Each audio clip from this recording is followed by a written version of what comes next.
Earning Rakuten points is great, but knowing how to actually use them in Japan, that's where the real savings begin. First, make sure you have the Rakuten Pay App downloaded and logged in.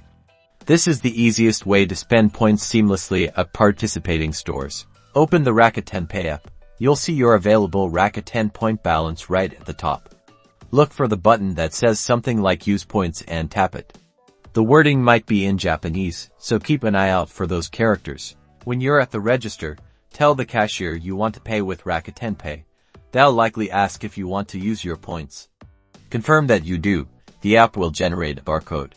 The cashier will scan it, and your points will be deducted from the total amount. Simple as that. Alternatively, many stores also accept Rakuten point cards.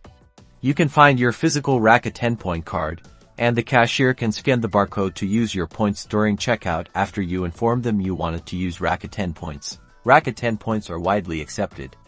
Look for the Rakuten point logo at convenience stores like Lawson and Family Mart, drug stores, gas stations, and even some restaurants. Keep an eye out for the sign. Now you're all set to start saving with Rakuten points in Japan. Happy shopping!